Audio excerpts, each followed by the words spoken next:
नमस्कार, मैं हूं शशि रंजन और आपका बहुत बहुत स्वागत है जनता टीवी में। और आप देख रहे हैं हमारे साथ ये खास कार्यक्रम थर्मामीटर दिल्ली वाला। अब ये एक ऐसा कार्यक्रम है, मैं लगातार सभी दर्शकों को, नेताओं को कहता हूं कि बहुत सारे प्रोग्राम हैं, भतेरे प्रोग्राम यूट्यूब पे यहाँ वहाँ हैं, आप वो वाला देख लिया कीजिए। दिल कमज़ोर हो तो ये मेरा वाला शो मत देखा कीजिए।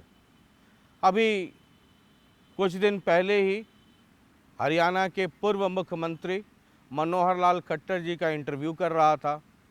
मैंने कहा दिल कमज़ोर हो तो पानी, बीपी की दवा ये सब रख लिया कीजिए, पता नहीं कब बीपी बढ़ जाए। तो उन्होंने अपना ग्लास भी मेरी तरफ बढ़ा दिया, कहा कि शशि जी ये दोनों पानी का जो ग्लास है ना, ये आप ही रखिए और मेरी चिंता मत कीजिए। मैं खट्टर साहब का जिक्र इसलिए कर रहा हूँ कि आज जिनको थर्मामीटर लगाने जा रहे हैं वो भी एक कैंडिडेट हैं। मैं कई बार बीजेपी वालों से पूछता हूँ कि 10 जीतेंगे कि 11, तो मुस्कुराते हुए कहते हैं कि हम तो 11 जीतेंगे, 10 लोकसभा की और 1 विधानसभा की। आप समझ रहे होंगे, हरियाणा के वर्तमान मुख्यमंत्री, वर्तमान इसलिए कह रहा हूँ कि अभी भी लोगों के जहन में खट्टर साहब का नाम चलता रहता है, तो हरियाणा के मुख्यमंत्री नायब सिंह सैनी साहब और करनाल से विधानसभा के कैंडिडेट भी हैं नायब सिंह सैनी साहब। और जब से ये मुख्यमंत्री बने हैं, हो गए होंगे, 12 तारीख था उस समय, तो मुझे लगता है 1 सवा महीने हो गए होंगे। ये पहला इंटरव्यू है टीवी पर, बहुत सारे सवाल हैं और आजकल नायब सिंह सैनी साहब की खूब सभाएं हो रही हैं हरियाणा में, राजस्थान में, उत्तर प्रदेश में, हर जगह इनको भेजा जा रहा है और स्टार कैंपेनर के तौर पर आजकल पार्टी के लिए काम कर रहे हैं। तो लगाते हैं थर्मामीटर, टेम्परेचर आप नोट करते चलिएगा। तो बहुत बहुत स्वागत है मुख्यमंत्री जी। नमस्कार। नमस्कार। मेरी तो देखिए कई सारी मिठाइयाँ ड्यू हो गई हैं। एक तो जब आप अध्यक्ष बने तो हुआ कि मिठाई खिलाएंगे, लेकिन अध्यक्ष बनते पूरे हरियाणा में घूमने लग गए, तो वो मुहूर्त ही नहीं बना कि आपके साथ बैठ के मिठाई खाऊं। अभी वो वाला मिठाई का हिसाब किताब रख रहा था कि अचानक सीएम बन गए। तो एक मिठाई पहले वाली ड्यू थी, उसके बाद एक सीएम वाली हो गई, फिर 2-3 दिन पहले एक गठबंधन वाली भी आपकी मिठाई थी। तो मतलब गठबंधन समझ रहे हैं ना, वैवाहिक गठबंधन, तो उसकी भी शुभकामना। मुख्यमंत्री बन गए, उसकी भी शुभकामना। और प्रदेश अध्यक्ष भी हैं। हाँ भाई, आप एक इंट्रो तो कहना भूल ही गया कि मुख्यमंत्री भी हैं और प्रदेश अध्यक्ष भी हैं फिलहाल। तो इतनी सारी मिठाइयाँ मेरी ड्यू हो गई हैं। शशि रंजन जी, आपको मैंने जब पार्टी ने अध्यक्ष की जिम्मेवारी दी थी तब भी मैं आपको मिलता रहा हूं और अब आज मिलने का अवसर वो है क्योंकि ये भारतीय जनता पार्टी में ही है। एक छोटे कार्यकर्ता को भी अगर हमारा पन्ना प्रमुख का कार्यकर्ता भी है भारतीय जनता पार्टी, उसको ये बात कि आपने चुनाव लड़ना है ये, और उसकी तैयारी के अंदर हमारा छोटा कार्यकर्ता भी वो बखूबी से उस जिम्मेवारी को निभाता है। और ये भारतीय जनता पार्टी में ही संभव है कि भारतीय जनता पार्टी एक छोटे कार्यकर्ता को एक इतने ऊंचे पद के ऊपर बैठा सकती है जो ग्रास रूट से, नीचे से काम करता धीरे धीरे धीरे आगे पार्टी ने बढ़ाने का काम किया है। मैं तो ये भी बोलता हूँ, कई बार मैंने विधानसभा के अंदर भी जब विश्वास मत आ रहा था, विधानसभा के अंदर भी मैंने इस बात का जिक्र किया था। हमारे विपक्षी दल सामने बैठे थे, कांग्रेस के सभी नेतागण सामने बैठे थे। मैंने कहा था कि ये भारतीय जनता पार्टी में ही संभव है कि एक छोटे कार्यकर्ता को बड़ी जिम्मेवारी दे देना, सामान्य कार्यकर्ता को चुनाव लड़वा देना, ये भारतीय जनता पार्टी में है।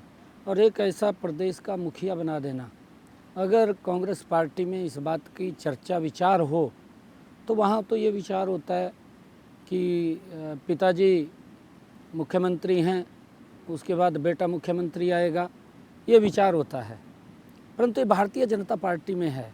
भारतीय जनता पार्टी में है कि मुख्यमंत्री है, उसके बाद कौन कार्यकर्ता आएगा, और यही संगठन की हमारे खूबसूरती है भारतीय जनता पार्टी तो की, ये जिसके आपको अंदर आपको आपको तो पता तो होगा ही, नहीं क्योंकि मेरे जो तंत्र हैं, आपको पता है, मैं एंटीना तो हमेशा खड़ा रखता हूँ, तो कुछ हलचल होती है, कहीं कोई पत्ता गिरा हिला तो छन छुन करके खबर आती है। तो आपको तो 2-3 दिन 4 दिन पहले तो बता दिया गया होगा कि भाई अब तैयारी करो। नहीं, मेरे को कोई बात का ज्ञान नहीं था, न मुझे मालूम था आपको कि कब पता चला कि आप मुख्यमंत्री हो रहे हैं? मुझे तो जब विधायक दल की बैठक हुई और उसके अंदर नाम आया तब मुझे मालूम पड़ा। मुझे इससे पहले कोई बात का ज्ञान नहीं था, ना मुझे मालूम था। अच्छा, मतलब कोई जानकारी नहीं दी गई? जब मैं प्रदेश अध्यक्ष बना तब भी मैं राजस्थान के अंदर कार्यकर्ताओं की बैठक में बैठा था बीच में, तो हमारे वहाँ के जिलाध्यक्ष मेरे साथ बैठे थे। मैं बैठक ले रहा था कार्यकर्ताओं की, नीचे बैठे थे हम सारा एक टोली के अंदर, धरती के ऊपर ही बैठे थे। और बैठे बैठे जब उसने अपना मोबाइल से व्हाट्सएप दिया, वो कहने लगे कि आप तो हरियाणा के प्रदेश के अध्यक्ष बन गए। मगर किसने कहा ये व्हाट्सएप आया है। मैंने देखा कि नड्डा जी ने केंद्र से घोषणा की है, तो मैंने कहा कि हाँ बन गए हैं। तो ये भारतीय जनता पार्टी है। तो मुख्यमंत्री भी जब बने साधारण कार्यकर्ता को हाँ, नीचे से प्रदेश का पार्टी का मुखिया लगा देना, जो मेरे कल्पना में भी नहीं था, कल्पना से बाहर था, और ये भारतीय जनता पार्टी में ही संभव है। और मैं तो मुख्यमंत्री जब बने तो जब विधायक दल की बैठक हुई उसी में ही तो उसमें आपको पता चला? उसमें पता चला मुझे। उससे अच्छा। पहले कोई मुझे मालूम नहीं, उसके पहले कुछ भी कोई मालूम नहीं था उसको, कोई जानकारी नहीं थी नहीं कि, कोई जानकारी नहीं, है ना? अच्छा, ये मनोहर लाल जी करनाल से इस्तीफा देंगे, है ना? ये भी जानकारी नहीं थी। ये तो मैं मुझे इसलिए आश्चर्य कह रहा लगा। हूँ मुझे आश्चर्य लगा जब हाँ, वो मैं वीडियो देख रहा था, विधानसभा मैंने के कहा ना अंदर कि मैं रिसर्च बड़ा स्ट्रांग करता हूँ। तो जैसे ही मनोहर लाल जी खड़े होकर के अपना थैंक्स वाला स्पीच दे रहे थे, तो अचानक आप एकदम मुस्कुरा रहे हैं, उनके बगल में बैठे हैं, अचानक जैसे ही उन्होंने कहा कि करनाल से मैं इस्तीफ़ा देता हूं और बतौर मुख्यमंत्री अब देखेंगे, तो मैंने देखा कि आपके चेहरे का भाव एकदम बदल गया कि अच्छा ये क्या हो गया, ये जानकारी नहीं। तो सही में आपको कोई जानकारी नहीं, मुझे कोई जानकारी नहीं थी, और मुझे लगा भी है भी ये एकदम क्या हुआ क्या नहीं हुआ, मुझे भी इस बात का मालूम नहीं है। अब जो संगठन ने तय किया है, संगठन ने जो जिम्मेवारी दी है, आदरणीय नरेंद्र मोदी जी, आदरणीय अमित शाह जी, आदरणीय नड्डा जी और मनोहर लाल जी सोच करके कोई ना कोई जो जिम्मेवारी दी है, तो सभी पार्टी के कार्यकर्ताओं को, हरियाणा की जनता को लेकर के मैंने कहा भी था कि हम 100% उसके ऊपर खरा उतरेंगे और हम जो भी जिम्मेवारी दी है उसको आगे बढ़ाने का काम हम करेंगे। ये मैंने उसके अंदर कहा था, और मेरी ये सोच भी रहती है कि मनोहर लाल जी ने ज़बरदस्त हरियाणा प्रदेश के अंदर एक गुड गवर्नेंस के अंदर काम किया। मैं देखता भी हूँ, क्योंकि मैं बहुत नज़दीक से देखता था, कई चीज़ों के बारे में मुझे मालूम भी था कि जैसे सुधार किए हैं कि लंबे समय में हरियाणा के लोगों को उसका लाभ मिलने वाला है। इस प्रकार की योजनाएं बनी हैं, इस प्रकार का सिस्टम खड़ा हुआ है, और वो सिस्टम आम लोगों के लिए अंतिम व्यक्ति तक लाभ पहुँचे, वो कैसे मजबूत हो, ये सिस्टम उस दिशा के अंदर मनोहर लाल जी ने खड़ा किया है। और उसका लंबे समय तक, मैं ये बात बोलता हूँ कि लंबे समय तक हरियाणा के लोगों को इसका लाभ मिलने वाला है। आऊँगा, मैं उस विषय पे आऊँगा कि बतौर सीएम जब आप आ गए, तो ये आजकल आपकी सभाएं खूब होते रहती हैं। अभी आपका वैवाहिक गठबंधन था, तो मुझे सूचना मिली कि राजस्थान से उड़े, अम्बाला लैंड किए, फिर कुरुक्षेत्र गए। तो भाभी जी मतलब ठीक है, मतलब मिसेस चीफ मिनिस्टर हो गई हैं, तो फीलिंग तो ले रही होंगी, लेकिन अब आप समय नहीं दे रहे हैं, तो एक आध महीने में कुछ हुआ नोक झोंक जो घर में होता है कि क्या सीएम हो गए, है ना, आप समय नहीं दे रहे? बताओ भाई, मतलब एनिवर्सरी के दिन भी राजस्थान से उड़ के जैसे तैसे पहुंच रहे हैं रात में कुरुक्षेत्र। नहीं, ऐसा नहीं है, क्योंकि मनोहर लाल जी तो उससे मुक्त थे, वो तो 24/7 थे, लेकिन हम लोगों के साथ तो होम मिनिस्ट्री भी बड़ी स्ट्रांग होती है ना। वो मतलब हरियाणा के लिए भले ही आप होम मिनिस्टर होंगे, होम मिनिस्ट्री, लेकिन उधर वाली होम मिनिस्ट्री भी बड़ी सख्त होती है। नहीं, ऐसा नहीं है। परिवार के अंदर सब कोई ऐसा विषय नहीं है और जितना समय मैं दे पाता हूँ मैं देता हूँ। परिवार ऐसा नहीं है, परिवार को समय में जितना समय बचता है उसके अंदर मैं समय देते उनको हैं। दे देता हूँ समय। और कभी भी उन्होंने इस बात के लिए भी नहीं कहा भी इतना समय हमें चाहिए, क्योंकि उनकी भी जो नेचर है, नेचर में यही है कि एक साधारण परिवार से आकर के कितनी बड़ी जिम्मेवारी का निर्वहन करना बड़ी बात है, कोई छोटी बात नहीं है। तो ये जो पता संगठन चला का होगा तो एक आध दो रात दिन तो आपको नींद नहीं आई होगी कि अचानक बताओ भाई कहाँ थे हम, अब मुख्यमंत्री हो गए। और आपका ग्राफ देखिए, मतलब ये सब पिछले 8-9-10 महीने में हुआ। एमपी थे, अचानक प्रदेश अध्यक्ष बन गए, उसके कुछ दिन के बाद मुख्यमंत्री बन गए। लोग पूरा जीवन काट देते हैं, एमएलए नहीं हो पाते हैं। देखिए, संगठन का आशीर्वाद है, केंद्रीय नेतृत्व का, हमारा प्रदेश नेतृत्व का आशीर्वाद है, लोगों का प्यार है। और मेरी इच्छा रहती है कि ये ज़िंदगी है, एक बार मिलती है, जिसका जितना भला हो जाए उतना अच्छा है। मैं उस दृष्टि से काम करता हूँ। ठीक है। मैंने कभी भी किसी व्यक्ति को, कोई भी आया है, मेरे से जितना बन पड़ा है मैंने उसकी उतनी सपोर्ट की है। और मेरे मन में भी रहता है कि जब परमपिता परमात्मा ने उस काबिल हमें बनाया है तो हमारी भी जिम्मेवारी बनती है कि हम उस व्यक्ति की हेल्प करें। और मैं करता हूँ, कोई भी आता है मैं हेल्प करता हूँ। कई बार आपको जो मुख्यमंत्री बनाया गया तो कई पॉलिटिकल एनालिस्ट से बातचीत होते रहती है, जो राजनीति पढ़ते हैं समझते हैं। वो कहते हैं कि नायब सिंह सैनी जी को बनाना ये 2024 की जो दिल्ली की लड़ाई है उसको ध्यान में रख के ये एक रणनीति का हिस्सा है। एक तो ओबीसी फैक्टर और दूसरा मनोहर लाल जी की केंद्रीय सेंट्रल लीडरशिप में ज़बरदस्त पैठ है। मैं तो खट्टर साहब को कहता हूं कि हरियाणा बीजेपी में रहना है तो मनोहर लाल कहना है। तो ये दो फैक्टर, एक तो आप मनोहर लाल जी के बहुत ही करीबी रहे, वो आप पे भरोसा करते रहे, और दूसरा एक ओबीसी फैक्टर 2024 को ध्यान में रख कर के आपको ये रखा गया कि भाई एक ओबीसी चेहरा आगे करो। आपको राजस्थान, आपको यूपी, हरियाणा, ये दो फैक्टर। देखिए शशि रंजन जी, जो आपने बात कही है ओबीसी की,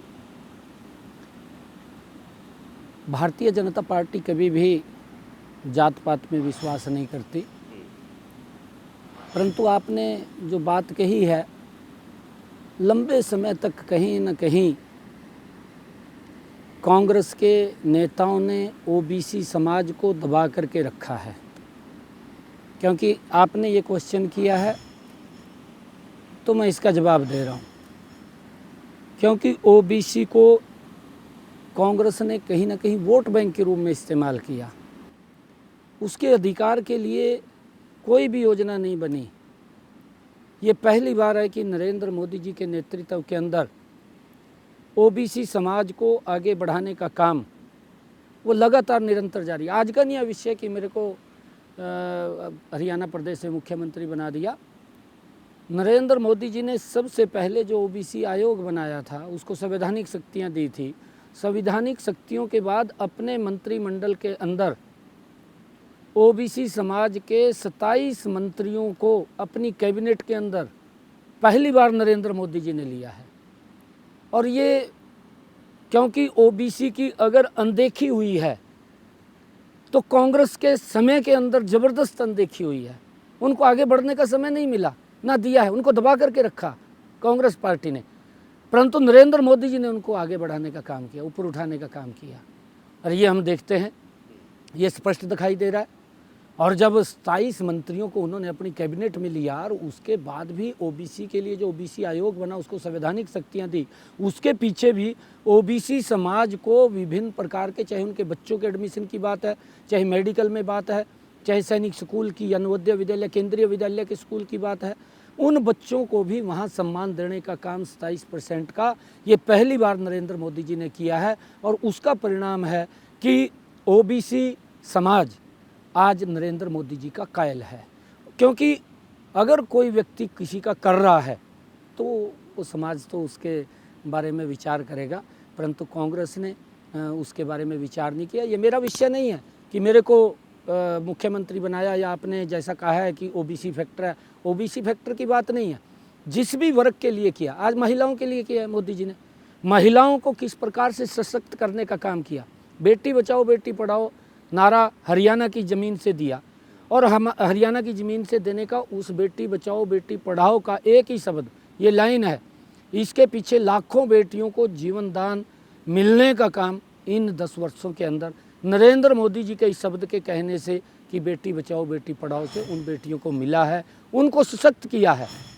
चाहे सेल्फ हेल्प ग्रुप की हमारी बेटियां हैं, चाहे आज हम देख रहे हैं इन्हीं 10 वर्षों के अंदर हमारी बेटियां जो आर्मी के अंदर हमारी रक्षा सुरक्षा के लिए बॉर्डर के ऊपर खड़ी हैं, कमीशन के अंदर उनको स्थान मिला है। आज हमारी बेटियां राफेल जैसे जहाज को उड़ाने का साहस भी इसी समय के अंदर 10 वर्षों के अंदर उन्होंने किया है। और चाहे 26 जनवरी या 15 अगस्त की परेड होती है, उसके अंदर भी हमारी बेटियां प्रमुखता से आगे आकर के वो देश को सलामी देने का काम भी, क्योंकि मैंने इसलिए ये पूछा कि जो पॉलिटिकल और एनालिस्ट हैं, और मैं शशि रंजन जी और भी बताना चाहता हूँ। हाँ, कांग्रेस नहीं, मैं इसी के साथ जोड़ करके कह रहा हूँ, हाँ, क्योंकि कांग्रेस ने महिलाओं का भी वोट बैंक लेने का ही काम किया, उनके हित में काम नहीं किया। कितने लंबे समय से जो नारी वंदन शक्ति बिल ये बोलते थे कि हम 33% आरक्षण देंगे, कितना 55 साल देश के ऊपर एक परिवार ने शासन किया, 60 साल किया, और लगातार महिलाएं इस बात को बोलती रही, उनको सम्मान नहीं दिया। पहली बार नरेंद्र मोदी जी ने उन बहनों को नारी शक्ति वंदन बिल ला करके 33% का आरक्षण महिलाओं को दिया, उनको भी सशक्त किया है। किसान की बात करें, अगर इन 10 वर्षों के अंदर देखें नरेंद्र मोदी जी के नेतृत्व में किसान को भी सशक्त मजबूत करने का काम नरेंद्र मोदी जी ने किया है। अगर महिलाओं की बात करें उन मसलों पे आऊँगा मैं, एक एक करके बढ़ते हैं, क्योंकि किसान तो बहुत इंपॉर्टेंट फैक्टर है हरियाणा में, उस पर बात नहीं करेंगे तो कैसे होगा। जो पॉलिटिकल एनालिस्ट है कहते हैं कि नायब सैनी जी को मुख्यमंत्री बनाया गया, उसमें 2 फैक्टर जो मैं कह रहा था कि एक तो ओबीसी चेहरा और दूसरा मनोहर लाल जी के बहुत विश्वसनीय रहे हैं, बहुत लंबे अरसे से उनके साथ संगठन में और उनके साथ काम करते रहे, मनोहर लाल जी उनकी कार्यशैली को भी समझते हैं और उनके भरोसे के भी आदमी। मनोहर लाल जी के मैं साथ रहा हूँ, मनोहर लाल जी से बहुत कुछ सीखा है और आगे भी मुझे सीखने का उनसे बड़ा अवसर मिलता है, क्योंकि उनकी जो कार्यशैली है, उनकी कार्यशैली को मैं नज़दीक से जानता हूँ। और उस कार्यशैली के आधार के ऊपर ही मैं ये बात बोली है कि आने वाले लंबे समय तक हरियाणा को उनके कार्यों का लाभ मिलेगा जो वो खड़ा करके गए हैं। क्योंकि आप एक लंबे समय से, मैं जानता हूँ बहुत शुरुआती दौर से, जब बीजेपी को कोई वजूद नहीं था हरियाणा में कम से कम, तब से आप लोग सब साथ काम करते रहे। अब जो ये आपका जुड़ाव रहा है, ठीक है, 10 आदमी करते हैं तो संगठन के तौर पे काम करते रहे। अब ये जो आपको पता है बेइंतहा इश्क करने वाले लोग सिर्फ अंदर ही नहीं होते हैं, बाहर भी होते हैं। अब कांग्रेस के लोग या जो आईएनएलडी या जो दूसरी पार्टियों के जो लोग हैं, वो जिस दिन से आप मुख्यमंत्री बने वो कहने लगे कि नायब सिंह सैनी जी तो सिर्फ रबर स्टैंप हैं, असली वाले मुख्यमंत्री तो मनोहर लाल जी हैं, है ना, ये तो सिर्फ खड़ाऊ, जैसे उधर एक चला था ना, आप लोग कहते थे कि खड़ाऊ अध्यक्ष बने हैं कांग्रेस में, कि खड़ाऊ लेकर के गए, वैसे ही उधर वाले लोग अब कहते हैं कि नायब सिंह सैनी जी तो सिर्फ चेहरा है, असली मुख्यमंत्री सुपर सीएम तो मनोहर लाल जी हैं। ये सुना ही होगा, मैं कोई पहली बार, ये तो ऑपोजिशन के लोग कहते हैं और ये तो आप जानते होंगे। मैं आपको एक बात बताता हूँ शशि रंजन जी, क्योंकि जैसी जिसकी सोच होती है वो उस प्रकार की बात करता है। सोच नहीं, क्योंकि ये लोग किस प्रकार से, जो लोगों ने इस प्रकार की सोच रखते हैं, दिल्ली में जा कर के हरियाणा के लोगों के हितों को गिरवी रखने का काम किया। उन लोगों ने जो ये बात बोल रहे हैं, जो ये कह रहे हैं कि स्टैंप है, गिरवी कैसे? आपके सामने हमारे हरियाणा के किसानों की ज़मीन गिरवी रख दी, गिरवी रखी, आपके सामने है। किस प्रकार से दामाद को खुश करने के लिए हरियाणा के हितों को दबाया जाता था। रबड़ स्टैंप वो थे या रबड़ स्टैंप मैं हूँ, वो उसको बताना पड़ेगा, उसको पूछना पड़ेगा आपको भी रबड़ स्टैंप आप हैं या रबड़ स्टैंप मैं हूँ, कौन रबड़ स्टैंप है। ये भारतीय जनता पार्टी है, मैं भारतीय जनता पार्टी का एक छोटा कार्यकर्ता हूँ। मेरी नेचर के अंदर है कि मैं अपने बड़ों का, मेरे अगर आप जब से मैं अध्यक्ष बना हूँ पार्टी का, मेरे जब भी कोई भी वक्तव्य आया, जब भी मैंने कोई मीडिया के सामने बोला, आप निकाल करके देखने, मैंने तभी यही बात कही है कि बड़ों का आशीर्वाद लेंगे, जो मेरे आयु में बराबर हैं उनका सहयोग लेंगे, और जो छोटे हैं उनको साथ ले करके हरियाणा प्रदेश को आगे बढ़ाने का काम मजबूती से करेंगे। पहले मैं अध्यक्ष था, आज पार्टी का प्रमुखता के नाते से हरियाणा प्रदेश की जिम्मेवारी दी है, तो मेरी तो नेचर वही है कि बड़ों का आशीर्वाद लेना। बड़ों के आशीर्वाद के बगैर कैसे मैं चल सकता हूँ, ये हमारी नेचर में नहीं है, और उनसे मुझे बात भी करनी पड़ेगी, मुझे पूछना भी पड़ेगा। परंतु ये लोग किस प्रकार से हरियाणा के हितों को दिल्ली में जा कर के गिरवी रखते थे, बोल नहीं सकते थे, कुछ कह नहीं पाते थे, हरियाणा प्रदेश की जनता जानती है। तो ये अपने आप को रबड़ स्टैंप वो थे या रबड़ स्टैंप और कोई है, ये उसको आपने पूछना भी पड़ेगा और बताना भी पड़ेगा। कहते आप जब 10 साल मुख्यमंत्री रहे तो आपने किस दृष्टि से हरियाणा का काम किया है, क्या हरियाणा के हितों को आपने क्यों गिरवी रखा। वहाँ पर एक दामाद को खुश करने के लिए वहाँ पर हर रोज़ जाना पड़ता था हाजिरी लगाने के लिए। मुझे तो इस प्रकार की हाजिरी लगानी नहीं पड़ती। मेरे को तो जब अगर मुझे आवश्यकता पड़ती है तो मैं जा कर के कुछ मुझे पूछना है या मुझे कोई सलाह लेनी है, मैं ज़रूर बड़ों से पूछता भी हूँ, सलाह भी लेता हूँ, और उनके आशीर्वाद से हरियाणा प्रदेश को आदरणीय नरेंद्र मोदी जी, आदरणीय अमित शाह जी, आदरणीय जगत प्रकाश नड्डा जी, आदरणीय मनोहर लाल जी, इन सब से पूछ करके, और भी हमारे बड़े वरिष्ठ नेता हैं जिनका आशीर्वाद सहयोग, और उनसे पूछ करके जहाँ भी कुछ अच्छा लगे कि हरियाणा प्रदेश आगे बढ़े, उसके लिए हम काम करते हैं। हम जो वो उनकी सोच है, उस सोच के ऊपर हम काम नहीं करते। ठीक है, चूँकि कई सारे इश्यूज है तो मैं खटाखट करते हुए आगे बढ़ रहा हूँ।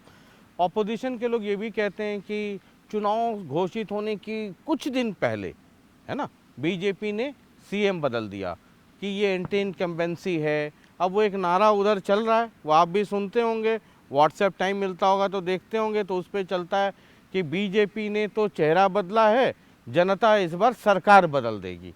ये खूब आपने सुना होगा, हुड्डा साहब सदन में भी ये बोल के गए। एंटी इनकम्बेंसी कांग्रेस में है और आप देख भी रहे हैं, और उस एंटी इनकम्बेंसी का कितना कांग्रेस के ऊपर वो दिखाई दे रहा है।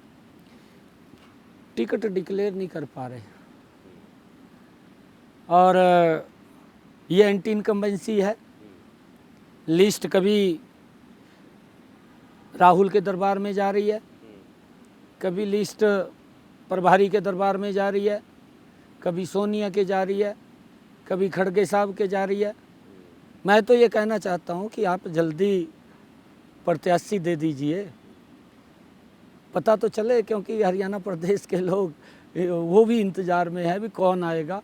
परंतु ये अभी निर्णय नहीं ले पा रहे, कब तक निर्णय लेंगे। अगर जल्दी निर्णय लेंगे तो अच्छा है। ये पहले बोलते थे कि हम नवरात्रों के अंदर लिस्ट को जारी करेंगे, बोला है इन्होंने कि हम नवरात्रों में करेंगे। उदय भान जी ने कहा है, हाँ, हम बाबरिया जी ने कहा है नवरात्रों में हम लिस्ट जारी करेंगे। नवरात्रे निकल गए, फिर कहने लगे रामनवमी पे, क्योंकि रामनवमी पे तो ये राम के पास नहीं गए, वहाँ पर इन्होंने ऊपर के नेताओं ने जवाब दे दिया, अरे भगवान श्री राम 500 वर्षों के बाद अपने भव्य और दिव्य रूप के अंदर आए हैं, उसका निमंत्रण वहाँ के ट्रस्ट के पदाधिकारी देने जाते हैं और उस निमंत्रण को अस्वीकार कर देते हैं। ये कांग्रेस के लिए तो दुर्भाग्यपूर्ण है।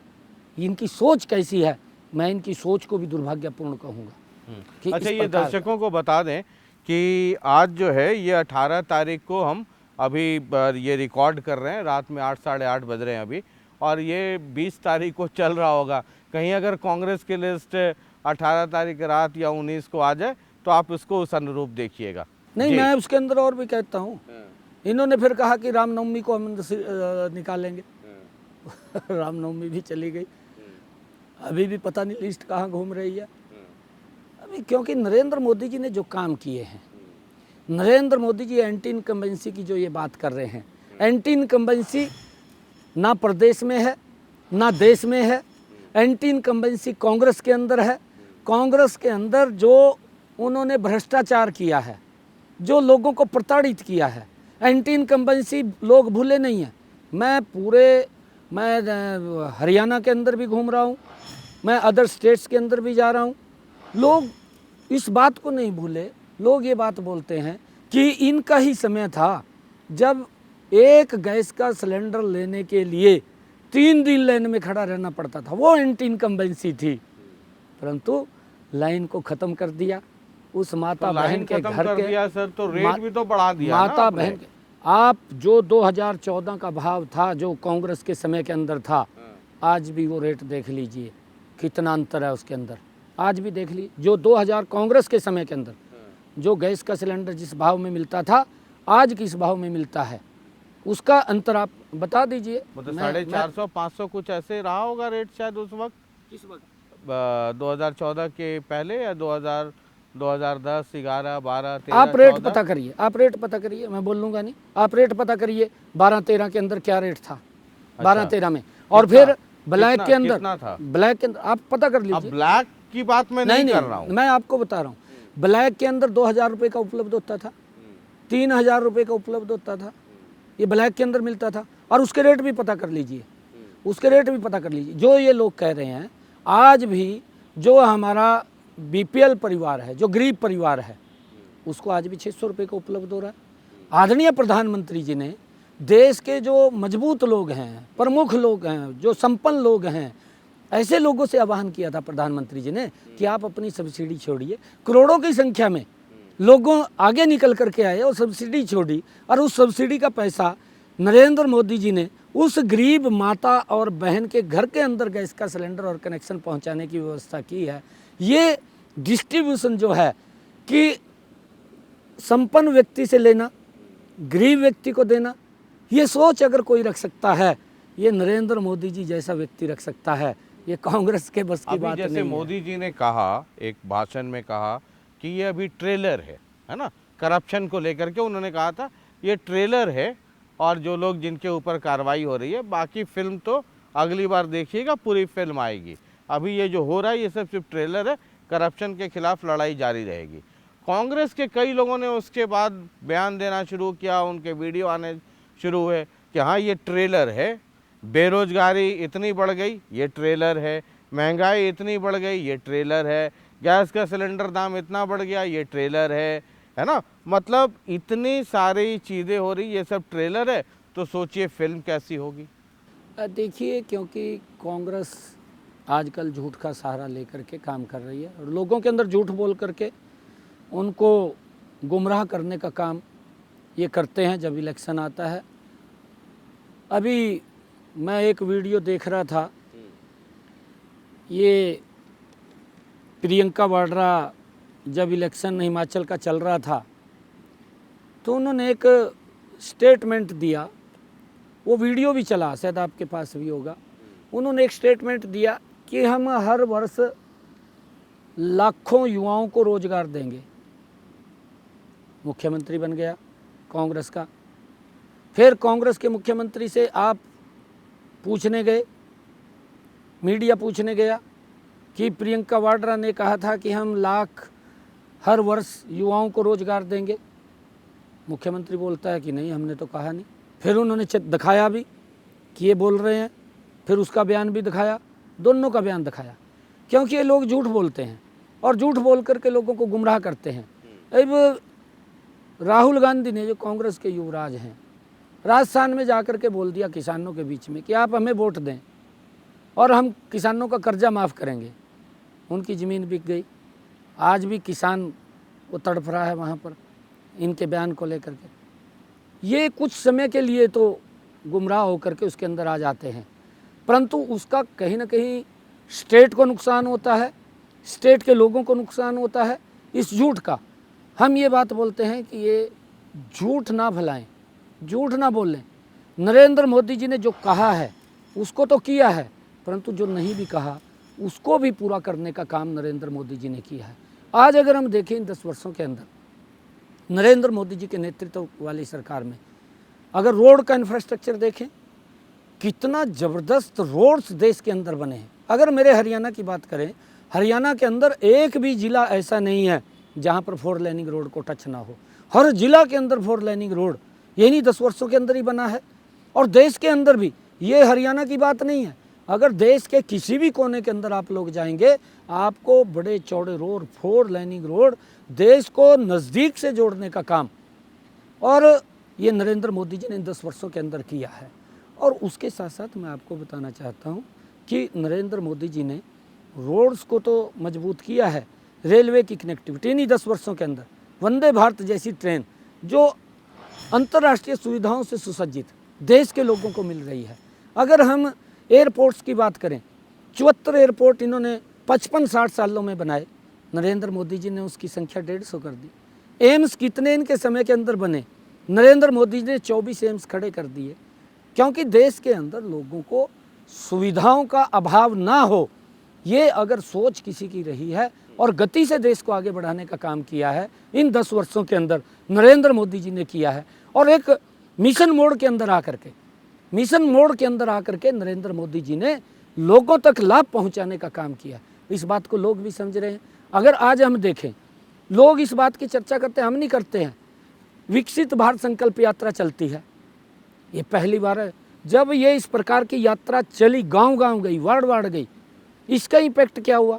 इसका इम्पैक्ट ये हुआ, लोगों ने अपने मुख से कहा, बहुत लोग मेरे को मिले आकर के, और वो ये बात बोलते थे कि भाई पहले तो गरीब व्यक्ति वोट देता था और वोट दे करके सरकार को ढूंढता था, सरकार नज़र नहीं आती थी, और आज गरीब व्यक्ति की वोट लेकर के सरकार गरीब व्यक्ति को ढूंढ रही है और उसको सरकार की योजना के साथ जोड़ रही है। ये विकसित भारत का यात्रा का इतना इम्पैक्ट लोगों के ऊपर पड़ा कि कोई व्यक्ति गांव के अंदर छूटे नहीं, उसको सरकार की योजना के साथ जोड़ करके उस तक डायरेक्ट लाभ पहुँचे। उसमें ये नरेंद्र मोदी जी ने मजबूती से इस देश को, हर वर्ग को आगे बढ़ाने का काम किया है। मोदी जी कह रहे हैं, आप लोग कह रहे हैं इस बार 400 पार। अभी राहुल गांधी और अखिलेश यादव की एक जॉइंट पीसी हुई कौशाम्बी में, गाज़ियाबाद में। बोले कि जी, राहुल गांधी कह रहे थे कि मुझे भी लग रहा था कि शायद बीजेपी 180 तक पहुंच सकती है, लेकिन जो ये मोदी के नाम की गारंटी, कि मोदी की गारंटी, अब जब लोगों से बोल रहा हूँ और मोदी की गारंटी पे जब बात कर रहा हूँ तो लग रहा है कि 150 पहुँचना भी अब मुश्किल हो जाएगा। ये प्रेस में ही बोलते हैं, ये सिर्फ मीडिया में बोलते हैं, ये धरातल पर नहीं जाते। मैंने कहा है कि अभी आप अगर हरियाणा की बात करें, अभी कैंडिडेट नहीं उतार पाए, ये खाली प्रेस और मीडिया होर्डिंग लगाए थे। आपने देखा होगा, इन्होंने होर्डिंग के ऊपर लिखा कि आप हमें वोट दें। ये तो शशि रंजन जी, मैं नहीं कह रहा हूँ, इन्हीं ने होर्डिंग लगाए हैं, बड़े बड़े होर्डिंग लगे हैं। होर्डिंगों में ये विश्वास करते हैं कि होर्डिंग से वोट मिल जाएगा। प्रेस के अंदर हम बोलेंगे, प्रेस के अंदर जो मर्जी आए वो बोल करके गुमराह करके वोट बटोर लेंगे, मीडिया के अंदर जो मर्जी बोल करके वोट बटोर लेंगे, ये इनकी सोच है। होर्डिंग के ऊपर इन्होंने लिखा कि आप हमें वोट दें, हम गारंटी देते हैं, हम ये करेंगे। आप हमें वोट दें, हम गारंटी देते हैं, हम वो करेंगे। हाँ भाई, ये गारंटी का काउंटर गारंटी है। नहीं, देखिए, मैं ये नहीं बात कह रहा हूँ, इन्होंने होर्डिंग लगा करके गारंटी की बात कही है, ये हमने नहीं कही, कांग्रेस ने की है। परंतु जो व्यक्ति 55 साल तक देश के ऊपर सत्ता में रहा हो, 55 साल के बाद भी अगर उसको वोट लेने के लिए गारंटी की आवश्यकता पड़ रही है, तो फिर देश उसकी गारंटी के ऊपर विश्वास नहीं कर रहा है। कोई छोटा शासन नहीं है, 55 साल तक लोगों ने भुगता है शासन, लाइन में खड़े होकर के भुगता है। लोग इनके शासन के अंदर जो गरीबी का नारा दिया था, गरीबी हटाओ का, लोग और गरीब हुए हैं। नरेंद्र मोदी जी के ऊपर आज विश्वास है, मोदी जी की ही गारंटी के ऊपर आज देश विश्वास कर रहा है। उसका परिणाम है कि आज देश के 25 करोड़ लोगों को योजनाबद्ध तरीके से गरीबी रेखा से बाहर करने का काम नरेंद्र मोदी जी ने किया। और मैं और भी बताना चाहता हूं आपको, क्योंकि कई बार व्यक्ति प्राकृतिक रूप से भी गरीबी रेखा के नीचे चला जाता है। कोई दुर्घटनावश कोई बीमारी आ गई परिवार के अंदर और उसने इलाज कराना पड़ गया, उसने कहीं से पैसा नहीं है, या तो पैसे के अभाव के कारण वो इलाज नहीं करा पाएगा, अगर इलाज कराएगा किसी रिश्तेदार से उठाएगा, कोई ज़मीन का टुकड़ा बेचेगा या कहीं बैंक से लोन लेगा या उसकी जमा पूंजी होगी उसको खर्च करेगा, वो उसके कारण से गरीबी रेखा के नीचे चला जाता था। परंतु नरेंद्र मोदी जी ने आयुष्मान कार्ड दिया है और उसका परिणाम ये निकला कि आज गरीब व्यक्ति को ये चिंता करने की ज़रूरत नहीं है कि अगर कोई दुर्घटनावश बीमारी आ जाती है कि उसके इलाज के लिए पैसा कहाँ से आएगा। ये व्यवस्था नरेंद्र मोदी जी ने की है। मनोहर लाल जी हरियाणा के मुख्यमंत्री थे, उसके अंदर चिरायु जोड़ा, जिनकी इनकम हरियाणा के अंदर 1,20,000 थी उसको 1,80,000 किया और हरियाणा के 125 करोड़ लोगों को आयुष्मान कार्ड और चिरायु कार्ड देने का काम ये हमारी सरकार ने किया कि 5 लाख रुपए का वो उनको अधिकार दिया कि वो अपना इलाज करा सके। और जिनकी इनकम 3 लाख रुपए थी उनको भी मात्र 1,500 रुपये देने हैं 1 साल के अंदर और 5 लाख रुपए का अधिकार उनको भी दिया है। ये हमारी सरकार की सोच है कि गरीब व्यक्ति को मजबूत करना और उसी के अंदर से 25 करोड़ लोगों की जो मैं बात कर रहा हूँ उनको गरीबी रेखा से बाहर निकालने का काम ये नरेंद्र मोदी जी ने किया। जब इतना काम किया, मैं अगर बीच में इंटरप्ट ना करूं तो मुझे लगता है 2-3 घंटे आप लगातार बोल सकते हैं।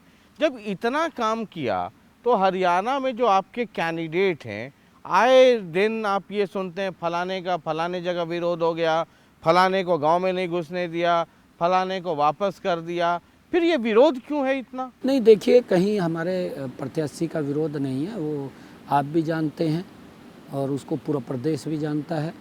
हमने तो उनसे कहा है, देखिए कोई भी सिस्टम है, ये सिस्टम है।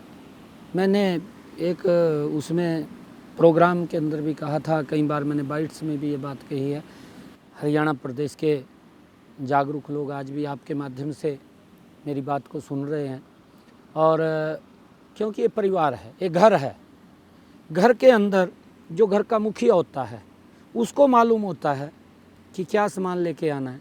परिवार के जो अन्य सदस्य हैं उनकी जो डिमांड्स होती है, उनकी जो मांग होती है, वो मुखिया के ऊपर होती है, उसने कैसा पूरे करना है, कैसे नहीं करना है।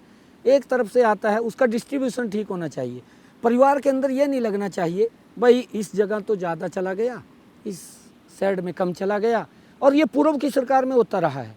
आप लोगों ने देखा भी है हरियाणा के अंदर कि पूर्व की सरकारों में, कांग्रेस की सरकार के अंदर ये वितरण का जो डिस्ट्रीब्यूट था, इसके अंदर बड़ा भेदभाव होता था, गरीब व्यक्ति तक तो पहुंचता ही नहीं था। तो उससे विरोध का क्या मतलब है? नहीं, देखिए, उसके अंदर विरोध नहीं है। उसके अंदर मैं ये कहना चाह रहा हूँ या तो विरोध प्लांटेड है या विरोध हो रहा है। ये हरियाणा प्रदेश के लोग समझ रहे हैं, इस बात को हरियाणा प्रदेश के लोग समझ रहे हैं। क्या मैंने ये प्लांटेड है? जो हमारे आंदोलनरत किसान हैं, जो आंदोलनरत किसान हैं, अगर आप, क्योंकि हमारा हरियाणा प्रदेश किसानों की भूमि है और किसान हमारा आदरणीय है। किसान का जितना सम्मान नरेंद्र मोदी जी ने किया, 55-60 सालों में कांग्रेस ने कभी भी उनका सम्मान नहीं किया। अगर ये समस्या खड़ी हुई है, ये 10 वर्षों के अंदर समस्या नहीं खड़ी हुई। 10 वर्षों के अंदर तो एक बच्चा जन्म लेता है, उसको पता नहीं चलता, पहली दूसरी क्लास के अंदर जाता है। परंतु नरेंद्र मोदी जी ने इन 10 वर्षों में किसान को मजबूत करने का काम किया है। मैं अगर आपको डिटेल के अंदर इसकी बात बताना चाहता हूँ, ये कांग्रेस के लोगों से भी आपको क्वेश्चन पूछना चाहिए।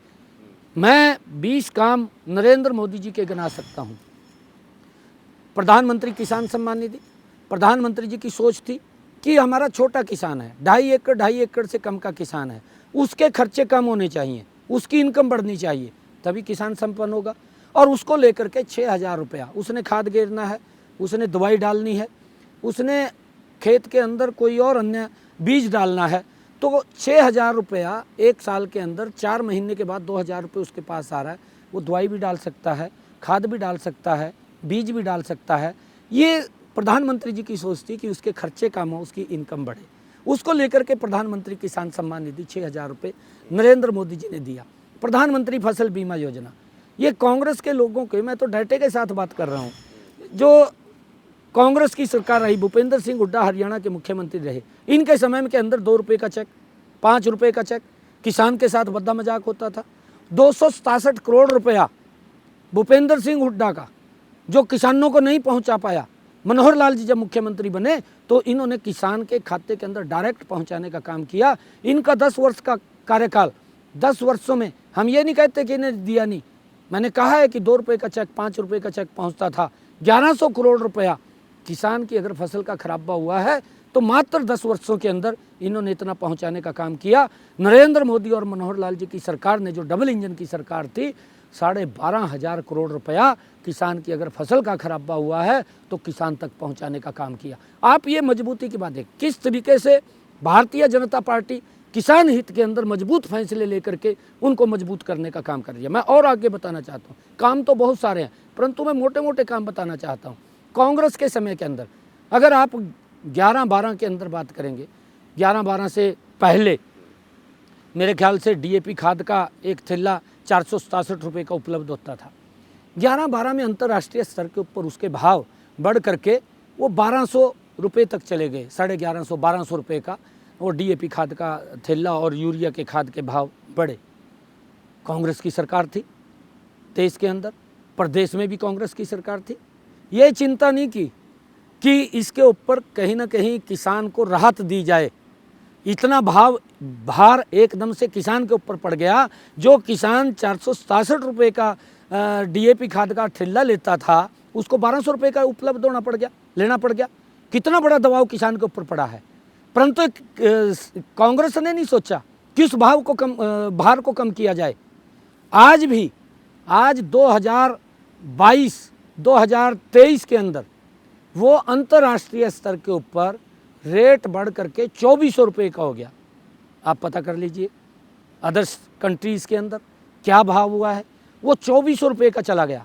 परंतु आज किसान हित की सरकार दिल्ली के अंदर नरेंद्र मोदी जी के रूप में बैठी थी। तुरंत कैबिनेट की बैठक बुलाते हैं नरेंद्र मोदी जी, और नरेंद्र मोदी जी ने कैबिनेट की बैठक बुलाई, उसमें निर्णय किया कि जो ये भाव इसके बढ़े हैं, ये इसका सारा का सारा पैसा ये हमारी सरकार देगी, मोदी की सरकार देगी, किसान के ऊपर कोई भार नहीं पड़ेगा। और ना पड़ा। उसी भाव के अंदर ये सही है, बिल्कुल सही है। आप उसका डाटा निकलवा करके आपको बताना चाहिए। ऑपोजिशन के लोग ये कहते हैं कि जो पहले 50 किलो का कट्टा आता था अब शायद वो 40 किलो का कट्टा हो गया है। ये क्या सही है? ये देखिए आप कि लगातार ये बात कांग्रेस और ऑपोजिशन के लोग कर रहे हैं। उसका पूरा का पूरा डाटा निकाल करके आप उसको बताइए, क्योंकि आज अगर हम देखें क्योंकि जिस प्रकार की हमारी ये भर्ती चल रही है, एक समय था, एक समय के अंदर लगभग अगर हम गेहूं की या धान की कोई भर्ती होती थी 1 क्विंटल की होती थी, धीरे धीरे करके वो कम आई है। परंतु उसके भाव के अंदर जो कंट्रोल किया है, उसके ऊपर जो कमी की है, ये नरेंद्र मोदी की सरकार ने की, किसान को राहत देने का काम किया। और इसके अंदर मैं एक और बात बताना चाहता हूँ, इन लोगों ने ये दुष्प्रचार किया एमएसपी बंद हो जाएगा, किया आपके सामने है।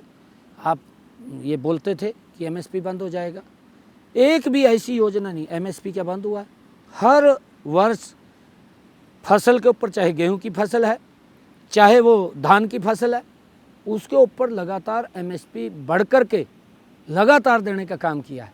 2014 से पहले एमएसपी कितना था, और उसके बावजूद भी आदरणीय नरेंद्र मोदी जी ने प्रधानमंत्री कृषि सिंचाई योजना चलाई। उसके माध्यम से सब्सिडी दे करके किसान को, जो उसका पैदावार का क्षेत्रफल था देश के किसान का, उस क्षेत्रफल के अंदर लगभग 1-1.5 गुना बढ़ोतरी इन 10 वर्षों के अंदर नरेंद्र मोदी जी के समय के अंदर इतना किया तो फिर किसान इतना नाराज क्यों है? कई इलाकों में मतलब आपके गठबंधन में जेजेपी रही, अभी दुष्यंत जी का, दिग्विजय जी का, अजय सिंह जी का विरोध हो रहा है। नैना चौटाला ने ये कहा कि ये जेजेपी का, दुष्यंत का विरोध नहीं है, ये विरोध इसलिए है कि दुष्यंत या जेजेपी बीजेपी के साथ क्यों गई, और बीजेपी का विरोध उसके साथ जाने की वजह से इनका विरोध हो रहा है। ये किसान इसलिए विरोध कर रहे हैं। ये वो कह रहे हैं जो 4.5 साल जिनकी बदौलत या जिनके साथ मिलकर के आपने सरकार चलाई। देखिए शशि रंजन जी, बहुत सारी बातें ऐसी हैं, अगर मैं उनका जिक्र करूंगा। नरेंद्र मोदी जी ने कोई भी योजना लेकर के आए, हर योजना का विरोध कांग्रेस ने किया। एक भी योजना आप बता दो जिसका विरोध ना किया हो, जो लोगों के हित के अंदर गई हैं। लोगों को लाभ मिल रहा है, ये विरोध कर रहे हैं। आप लोगों के सामने हर योजना का विरोध कांग्रेस पार्टी ने किया है। और मैं आपको बताना चाहता हूँ कि कांग्रेस ने ये विरोध वैसे नहीं है। कांग्रेस को इस बात का डर है क्योंकि अपने आप तो कुछ कर नहीं पाए, इनको ये लगने लगा है कि करो या मरो, कुछ भी झूठ बोल लो, झूठ बोल कर को सत्ता हथिया लो, सत्ता हथिया करके अपना भ्रष्टाचार करने का काम करो। ये भी देखने को मिलता है। कोट किया नैना चौटाला जी को। नहीं देखिए, नैना चौटाला मैं उनका अपना एक विषय है, उसके ऊपर मैं नहीं बोलता। प्रदेश भी उसके बारे में जानता है और प्रदेश के अंदर जो जिस प्रकार का सरकार के अंदर वो साझीदार थे, उनकी कार्यप्रणाली क्या थी उनको ही मालूम है, आप उनसे पूछिए। नहीं मतलब प्रदेश की जनता को आप मुख्यमंत्री हैं, जानने का हक है। वो तो दिग्विजय चौटाला, मैं कोट कर रहा हूँ, दिग्विजय चौटाला कह रहे हैं कि नायब सिंह सैनी जी तो टेम्प्रोरी हैं और नायब सिंह सैनी जी की वो हालत होगी, या नायब सिंह सैनी, मैं अगर थोड़ी सी उनकी ही भाषा अगर कोट कर दूं कि नायब सिंह सैनी जी हरियाणा के चरणजीत चन्नी साबित होंगे। देखिए, ये वो हैं जिनके साथ 4.5 साल एक तस्तरी में, एक प्लेट में 2 गुलाब जामुन आए, एक तरफ से बीजेपी वाले चम्मच लगाएं, दूसरी तरफ से जेजेपी वाले चम्मच लगाएं और दोनों मिलके गुलाब जामुन खा रहे थे। अब बाहर निकल रहे हैं तो कह रहे हैं कि ये सैनी साहब जो हैं ये चन्नी साबित होंगे। नहीं देखिए, मैं एक बात उनको कहना चाहता हूँ, जो उन्होंने कहा है कि ये टेम्परेरी हैं, बिल्कुल उन्होंने सही बात कही है। मैं टेम्परेरी हूँ, स्थायी कोई नहीं है यहाँ पर, स्थायी मैं भी नहीं हूँ, समझना भी चाहिए, स्थायी वो भी नहीं है। मैं तो एक यहाँ ये हरियाणा प्रदेश के एक ट्रस्टी के रूप में बैठा हूँ और मेरी जिम्मेवारी है कि हरियाणा प्रदेश के एक एक व्यक्ति को न्याय मिले, ये मेरी जिम्मेवारी। इस बात को मैं सुनिश्चित करूँगा और मैंने इस बात को कई बार मंच के ऊपर भी कहा है कि जो भ्रष्टाचार के अंदर लिप्त हैं या कोई गुंडागर्दी करने का काम वो करेंगे, ऐसे किसी व्यक्ति को ना बख्शने का सवाल है और ना बख्शेंगे। मैं तो यहाँ पर लोगों की प्रोटेक्शन के लिए बैठा हूँ, मैं कोई स्थायी नहीं हूँ, स्थायी कोई भी नहीं है। उन्होंने जो काम किए हैं, समझना भी नहीं चाहिए, समझना भी नहीं चाहिए, और उन्होंने जो काम किए हैं उनको अस्थायी कर दिया उनके कार्य प्रणाली को देख करके। अब उनको ये लगने लगा अब हरियाणा की जनता को जानने का हक है। मैं आपको शशि रंजन जी एक और बात बताता हूँ। मैं एक गरीब परिवार का बेटा, गरीब परिवार का बेटा, जिसकी ये हैसियत भी नहीं है कि वो प्रदेश का मुखिया बन सकता है, परंतु ये अगर साबित किसी ने किया है, ये भारतीय जनता पार्टी ने किया है, ये नरेंद्र मोदी जी ने किया है। इनके तो सपने में जिस प्रकार से आज भी कांग्रेस उस सपने के अंदर खोई हुई है कि हम ही प्रधानमंत्री हैं, हम ही कोर्ट हैं, हम ही संविधान हैं, ये भी उसी लाइन के ऊपर है। ये भी इनके दिमाग में अभी वही बात घूम रही है कि हम ही हैं जो कुछ है और कोई नहीं है। मतलब गरीब का बेटा मुख्यमंत्री नहीं बन सकता। मतलब जेजेपी में आपको लगता है कि मुख्यमंत्री बनेगा तो परिवार से ही कोई बनेगा, परिवार से बनेगा, बाकी कोई नहीं बनेगा। गरीब का बेटा अगर कहीं इस पद के ऊपर आ सकता है तो वो भारतीय जनता पार्टी में आ सकता है। बोलने में आपको थोड़ा संकोच हो रहा है या दुष्यंत बोलने में थोड़ी सी संकोच हो रही है? नहीं, मेरे को कोई संकोच नहीं, क्योंकि कांग्रेस के लोग कहते हैं कि जेजेपी से जो गठबंधन टूटा, ये बीजेपी और जेजेपी की म्यूचुअल अंडरस्टैंडिंग थी कि तुम बाहर जाना, हमें गाली देना, भला बुरा कहना, तो हमारा जो एंटी बीजेपी वोट है उसमें डिवीज़न होगा। लेकिन वहाँ तो दुष्यंत जाकर के कह रहे हैं कि नायब सिंह सैनी चन्नी साबित होंगे, दिग्विजय कह रहे हैं, दुष्यंत कह रहे हैं कि देखो जब तक मैं सरकार में था, चाहे सरसों आए, गेहूं आए, धान आए, उसकी लिफ्टिंग हो रही थी, उठान हो रहा था। अब जिस दिन से मैं बाहर हो गया हूँ, अभी देखिए मंडियों में कह रहे हैं कि उठान ही नहीं है। ये देख लीजिए कि क्या हालत हो गई है सरकार की। जो सरकार चल रही थी, एक दो दिन जेजेपी कह रही है कि वो तो दुष्यंत थे जो सरकार चला रहे थे। 1-2 दिन के अंदर सारा दुरुस्त हो जाएगा।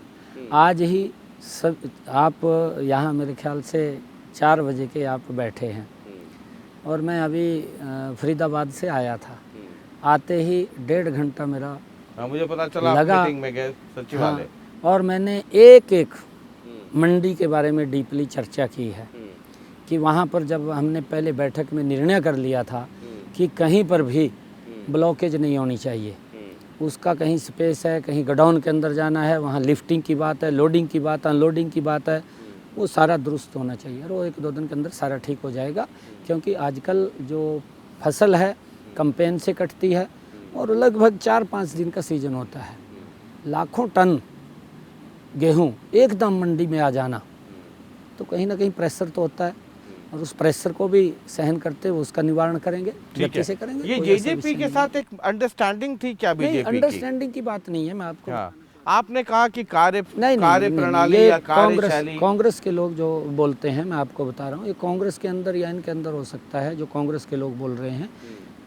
इब कांग्रेस ने जो व्यक्ति इनको गाली देता था और वीडियो भी जारी है उसकी, भी इन्होंने इतना भ्रष्टाचार किया है, उनकी अगर जांच की जाए ईडी से तो वो जेल में चले जाएंगे, उनको गले लगा लिया, कांग्रेस ने भी लगा लिया, वो भी गले लग गए, गठबंधन भी हो गया, गठबंधन के अंदर सीटें भी वितरित होगी। आप भी तो वॉशिंग मशीन रखे हुए हैं, उसमें इधर से कोयला डालते हैं, उधर से कोहिनूर निकल जाता है, तो आप भी तो वही कर रहे हैं ना सर। ऐसा नहीं है, ऐसा नहीं है, परंतु जो आदमी जिसको गाली दे रहा है मंच के ऊपर खड़ा होकर के और जिसको कोई भला बुरा बोल रहा है उसको गले लग जाना, गाली देना और गले लग जाना, तो ये आपके यहाँ नहीं हो रहा है क्या? नहीं, आपके यहाँ भी दर्जनों केस हो रहा है। प्रफुल्ल पटेल ले लीजिए, नवीन जिंदल अपने यहाँ कैंडिडेट है, वो तो मतलब ये तो कई बार पब्लिक ये कहती है, जब आप लोग कहते हैं ना तो कहती है कि भाई इनको कहने दो, कह रहे हैं आज क्या कह रहे हैं कल क्या करेंगे कुछ पता नहीं होता है, ये कांग्रेस हो चाहे बीजेपी हो। देखिए कई केस ऐसे हैं जो चल रहे हैं और इनके अंदर तो अगर आप लोग देखेंगे वो जेल के अंदर हैं, बेल पर हैं, कुछ जेल में जाने वाले हैं। ये भ्रष्टाचार का मामला है किस प्रकार से, और फिर आपस में ये नरेंद्र मोदी जी ने तो देश का विकास किया, विकास के लिए वोट मांग रहे हैं, ये परिवार को बचाने के लिए वोट मांग रहे हैं कि हमें वोट दें, जो भ्रष्टाचार के अंदर हम बचे कैसे।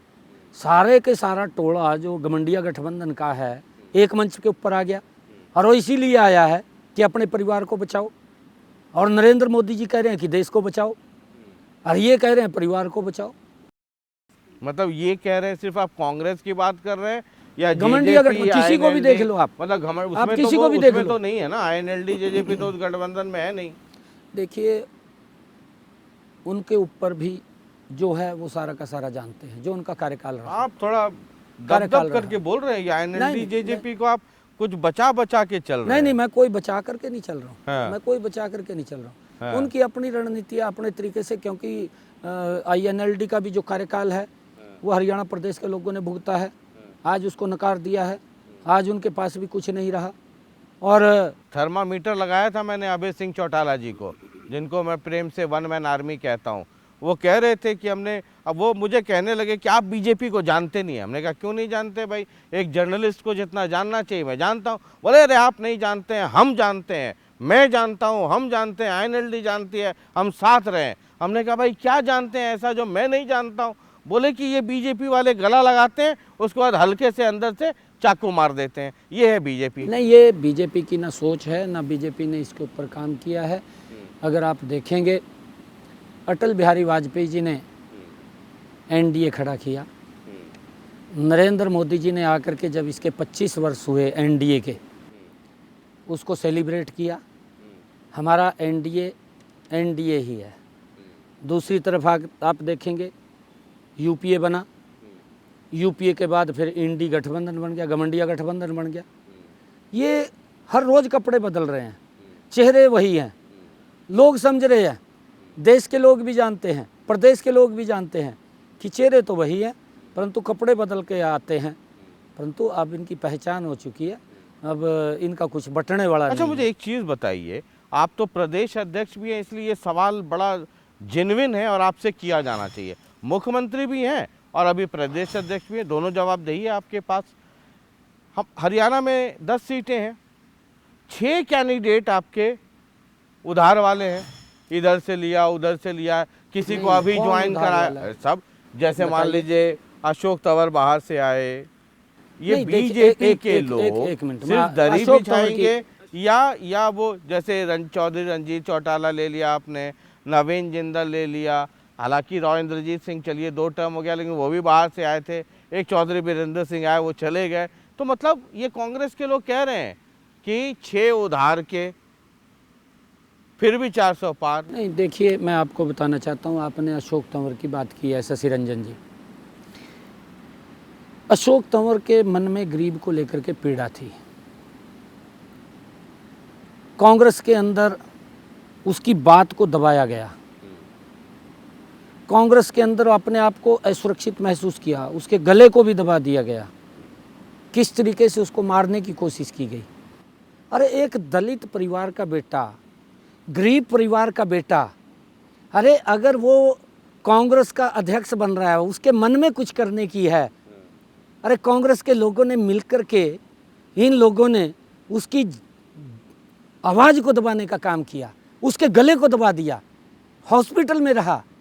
जब उसके अंदर ये पीड़ा है कि मेरी बात कोई सुनने वाला नहीं है, तो कोई तो सुनेगा।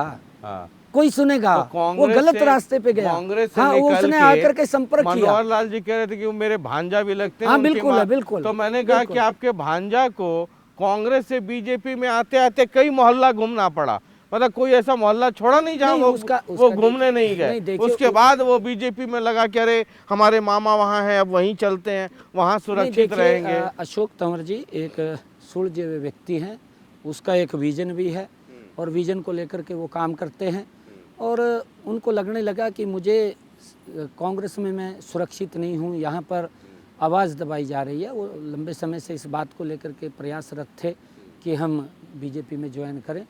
तो जब उचित समय आया, उस समय के ऊपर उनको ज्वाइन कर लिया।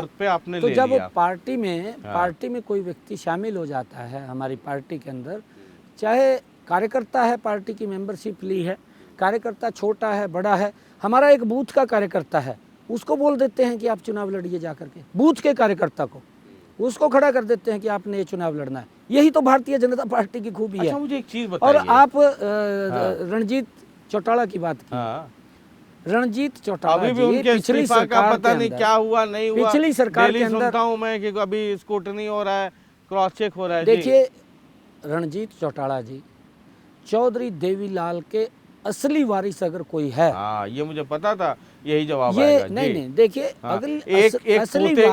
एक वारिस को निकाला, दूसरे वारिस को एंटर करा लिया।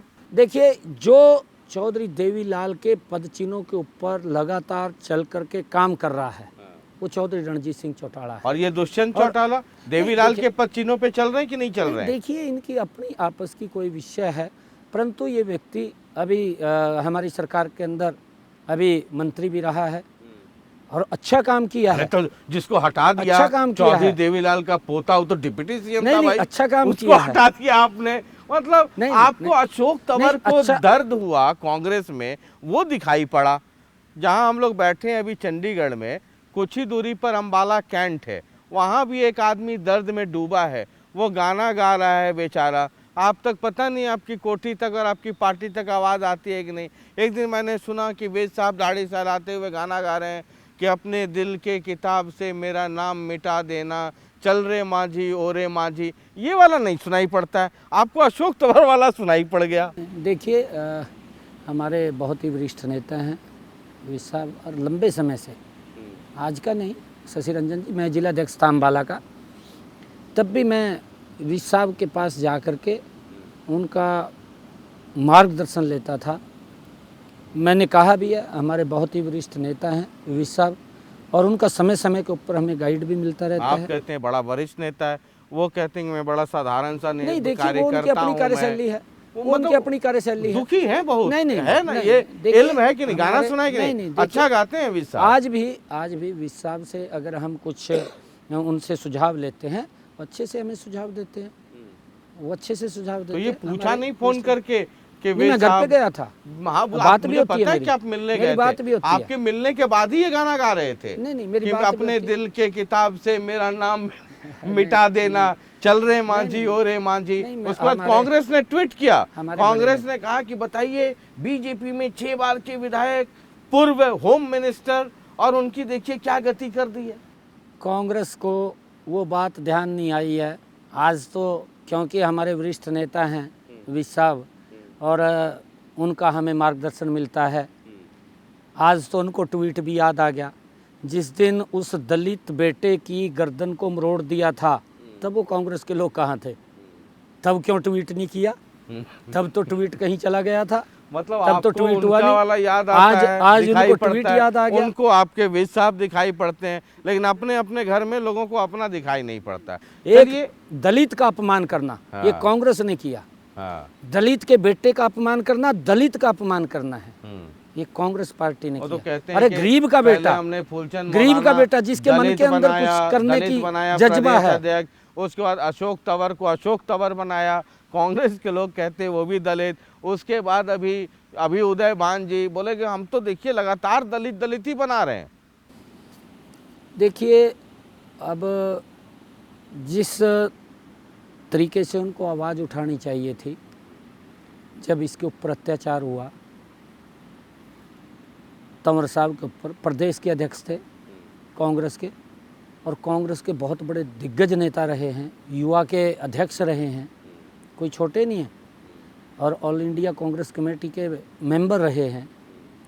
अगर उसके ऊपर कोई अत्याचार हुआ, उदय भान अपनी स्टेटमेंट सार्वजनिक करे, फूलचंद मौलाना वरुण अपनी स्टेटमेंट जारी करे, भाई ये हमारे भाई के ऊपर अत्याचार हुआ है, हम इसका विरोध करते हैं, ये बताएं तो भी हमने कुछ कहा है। अरे वो पीस दिया, दलित का अपमान किया है, गरीब व्यक्ति का अपमान किया है। अरे वो क्या ले रहा था इनके पास से?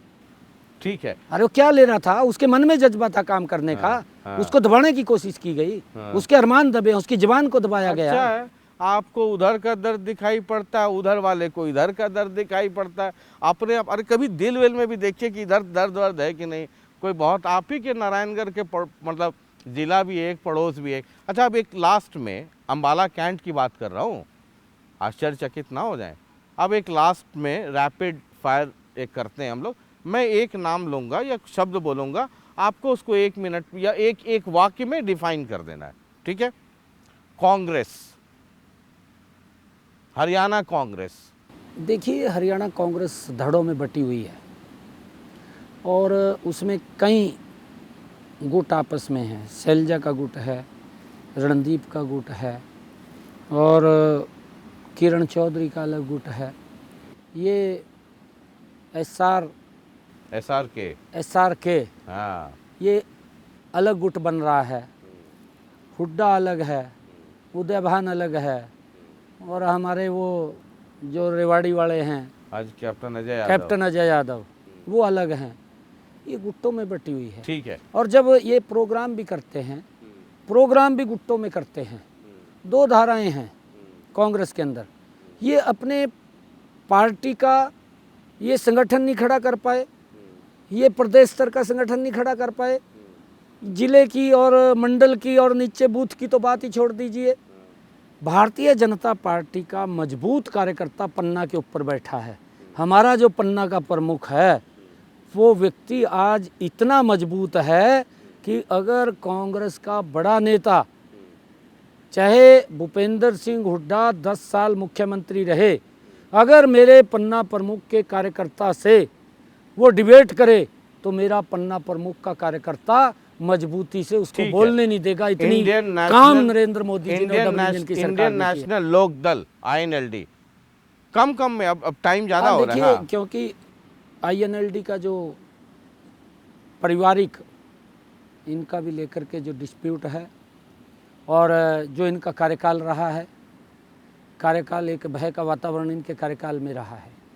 लोग समझ रहे हैं, लोग भूलते नहीं हैं। गरीब व्यक्ति की ना तो कांग्रेस में सुनी जाती थी, गरीब व्यक्ति को अपमान सहन करना पड़ता था और सेम पोजीशन गरीब व्यक्ति को INLD के समय में भी अपमान सहन करना पड़ता था। अरे भारतीय जनता पार्टी गरीब के चेहरे पर मुस्कान लाने का काम कर रही है। आज डायरेक्ट उस तक पहुंच रही है, योजना पहुंच रही है। ठीक है, अगली पार्टी आम आदमी पार्टी, आप?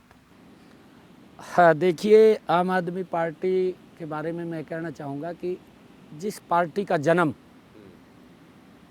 उस मंच से हुआ हो जिस मंच के ऊपर देश भ्रष्टाचार की लड़ाई लड़ रहा था, देश लड़ रहा था, कोई दल या कोई पार्टी नहीं लड़ रही थी, देश लड़ रहा था कि देश के अंदर बड़े घोटाले हो रहे हैं, भ्रष्टाचार हो रहा है, उसी स्टेज के ऊपर से उसका जन्म हुआ। और उस स्टेज से जन्म हुआ, मंचों के ऊपर बोलता था कि मैं कट्टर ईमानदार हूँ, मेरी पार्टी कट्टर ईमानदार है, ईडी से जांच करानी चाहिए, अगर सोनिया गांधी की जांच कराएंगे, अगर ये दिल्ली की मुख्यमंत्री रही शीला दीक्षित, अगर मैं सत्ता के अंदर आया, मेरे को वोट दी, इसके घर के अंदर एसी लगे हुए हैं, इसके बाथरूम के अंदर एसी लगे हुए हैं, इस प्रकार की भाषा ये केजरीवाल बोलता था। मैं साधारण परिवार का बेटा हूँ, मैं गाड़ी नहीं लूँगा, मैं बंगला नहीं लूँगा, मैं तो चप्पल के अंदर सेक्रेटेरिएट जाऊँगा, इस प्रकार के ये पखंड करता था। इस प्रकार का दुष्प्रचार और पखंडबाजी ये करके ये वोट लेने का काम किया। दूसरी तरफ क्या निकला, जो सोनिया गांधी की जांच की बात करता था या शीला दीक्षित को अंदर कराने की बात करता था, कांग्रेस के नेताओं को गाली देता था, और वही सबसे ज़्यादा भ्रष्टाचारी निकला। और शशि रंजन जी, एक और बात मैं कहना चाहता हूं, क्योंकि हमें इस बात को लेकर के पीड़ा होती है, थोड़ा सा लंबा हो जाएगा शशि रंजन जी, मैं इसलिए बात कह रहा हूं क्योंकि केजरीवाल ने शहीद भगत सिंह की फ़ोटो लगाई है। शहीद भगत सिंह जी ने अपना सर्वस्व न्यौछावर किया है। उसने इस देश की आज़ादी के लिए, उस व्यक्ति की सोच थी कि आने वाली पीढ़ी हमारी खुली हवा में सांस लें, ये गुलामी की जंजीरें काटनी है। हंसते हंसते फांसी के फंदे को चूम लिया, इसीलिए चूमा। उनका कोई अपना हेतु तो नहीं था, उनका हेतु देश था कि मेरा देश विकास की गति के ऊपर आगे बढ़ना चाहिए। और इन्होंने आवेश में आकर के उनके चित्र को लगाया। वो नहीं होना चाहिए ऐसा। वो जेल के अंदर हैं, भ्रष्टाचार के अंदर, उनके मंत्री जेल में हैं, यहाँ पर जेल में हैं, तो ये अन्याय है। देशभक्तों के साथ अन्याय। इंटरव्यू का समय लंबा हो रहा है, लेकिन कई लोग कहते हैं ना सर कि आपको दूसरे वाले का भ्रष्टाचार तो दिखाई पड़ता है। हरियाणा में कई लोग कहते हैं कि जो जेजेपी थी, बहुत सारी रजिस्ट्री घोटाला हुआ, ये घोटाला, वो घोटाला, शराब घोटाला, आपने एक भी केस की जांच चल रही है ईडी से और सीबीआई से, तो अगर कहीं इस प्रकार करवाई नहीं कभी आपने? इस प्रकार का अगर कहीं भी विषय आया है तो ये दूसरों के लिए है, ईडी, सीबीआई, इंटेलिजेंस, अपने वालों के लिए नहीं है। इस प्रकार का कहीं भी विषय आया है शशि रंजन जी, मनोहर लाल जी ने तुरंत उसके ऊपर संज्ञान लिया है, उसके ऊपर कार्रवाई की है। केंद्र के अंदर भी अगर भ्रष्टाचार के अंदर कोई लिप्त है, चाहे वो अपनी सरकार का कोई व्यक्ति है, इन्होंने तो ये कहा था, आम आदमी ने तो ये कहा था कि अगर ये भी उसकी वीडियो है, अगर मेरे ऊपर कोई चार्ज लगता है, स्वयं अपने ऊपर कहा था, तो मैं त्याग पत्र दे करके जेल में चला जाऊंगा। ये उसकी वीडियो है, आपके सामने है। उसने मीडिया के सामने बोला भी अगर मेरे ऊपर कोई चार्ज लगता है तो मैं तुरंत त्याग पत्र दे करके जेल में चला। आज क्या है अगली पार्टी? आज क्या है अगली पार्टी? जननायक जनता पार्टी, जेजेपी। अब मैं ये देखता हूं कि कांग्रेस और आम आदमी पार्टी में आपने तो हमारा टाइम एक्सीड करा दिया, इस पे अब आप क्या कहते हैं? देखिए, जमानत जब्त पार्टी है। क्या है? जमानत जब्त पार्टी। जेजेपी जमानत जब्त पार्टी है। अच्छा। क्योंकि जो लोगों की अपेक्षाएं होती हैं, लोग समझते हैं, लोग देखते हैं, सब कुछ वाच करते हैं लोग। बड़ा कम बोला आपने इस पर? नहीं, कम बोला इसलिए क्योंकि देखिए, कांग्रेस और आम आदमी पार्टी में मुझे रोकना पड़ रहा था कि सर अब दूसरी पार्टी है, रैपिड फायर है।